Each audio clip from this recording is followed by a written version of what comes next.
झांसी से सटे निवाड़ी जिला के टहरका क्षेत्र से सामने आया ये मामला केवल एक सामान्य हादसा नहीं, बल्कि कई गंभीर सवालों को जन्म देने वाला एक संवेदनशील और संदिग्ध केस बन चुका है, जिसने पूरे इलाके में सनसनी फैला दी है। एक महिला की अचानक हुई मौत ने न केवल उसके परिवार को तोड़कर रख दिया है, बल्कि समाज के सामने भी कई कड़वे सच खड़े कर दिए हैं। मृतका के पति के अनुसार लगभग 1 महीने पहले उसके छोटे भाई की शादी हुई थी और इस शादी में उसकी पत्नी के गहनों का इस्तेमाल किया गया था। शुरुआत में ये एक पारिवारिक सहयोग जैसा मामला लग सकता है, लेकिन असली विवाद तब शुरू हुआ जब महिला को अपने बुआ के घर एक और शादी में शामिल होना था और उसने अपने गहने वापस मांगे। यही मांग एक बड़े विवाद का कारण बन गई। पति का आरोप है कि गहने वापस मांगने पर उसके छोटे भाई और माता पिता ने मिलकर उसकी पत्नी के साथ मारपीट की, जो अपने आप में एक गंभीर अपराध है और घरेलू हिंसा की श्रेणी में आता है। घटना का सबसे चौंकाने वाला पहलू यह है कि मारपीट के ठीक अगले दिन महिला की मौत की खबर सामने आती है और इसे एक सड़क दुर्घटना यानी एक्सीडेंट बताया जाता है। लेकिन क्या यह वास्तव में एक दुर्घटना थी? यही सबसे बड़ा सवाल है। पति का कहना है कि उसे इस कहानी पर विश्वास नहीं है, क्योंकि उसकी पत्नी के सिर में गंभीर चोट के निशान पाए गए हैं, जो किसी साधारण एक्सीडेंट से मेल खाते हैं या नहीं, ये जांच का विषय है। यहाँ घटनाओं की टाइमिंग बेहद महत्वपूर्ण हो जाती है। एक दिन पहले मारपीट और अगले ही दिन मौत।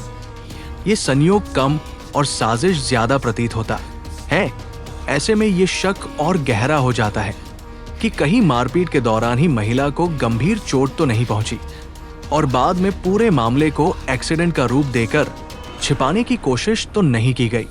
इस पूरे मामले में कई संभावित एंगल उभर कर सामने आते हैं। पहला और सबसे स्पष्ट एंगल है घरेलू हिंसा का। अगर ये साबित होता है कि महिला के साथ मारपीट हुई थी, तो ये सीधे सीधे कानून के तहत अपराध है। दूसरा एंगल है दहेज या संपत्ति विवाद का। भारत में गहनों को लेकर विवाद कई बार दहेज प्रताड़ना या पारिवारिक शोषण में बदल जाते हैं और यहाँ भी गहनों की मांग इस पूरे विवाद की जड़ बनती नजर आ रही है। तीसरा और सबसे गंभीर एंगल है हत्या का। क्या महिला की मौत एक सुनियोजित साजिश का हिस्सा थी? क्या परिवार के कुछ लोगों ने मिलकर इस घटना को अंजाम दिया और फिर उसे हादसा बताकर मामले को दबाने की कोशिश की? अब इस केस में सबसे महत्वपूर्ण भूमिका पुलिस और जांच एजेंसियों की हो जाती है। एक निष्पक्ष, पारदर्शी और गहराई से की गई जांच ही इस मामले की सच्चाई को सामने ला सकती है। सबसे पहले पोस्टमार्टम रिपोर्ट का बहुत महत्व है, क्योंकि वही ये स्पष्ट करेगी कि मौत का असली कारण क्या था। क्या ये सिर की चोट से हुई? क्या ये दुर्घटना थी या फिर किसी और वजह से? इसके अलावा घटनास्थल की बारीकी से जांच, आसपास के लोगों के बयान, mobile call details, location tracking और सीसीटीवी फुटेज जैसे तकनीकी सबूत भी बेहद अहम होंगे। अगर इन सभी पहलुओं को सही तरीके से जांचा गया तो सच्चाई को छिपाना मुश्किल होगा। साथ ही इस मामले में यह भी जरूरी है कि पीड़ित परिवार को न्याय मिले और उस पर किसी तरह का दबाव न बनाया जाए। कई बार ऐसे मामलों में सामाजिक या पारिवारिक दबाव के कारण सच्चाई सामने नहीं आ पाती।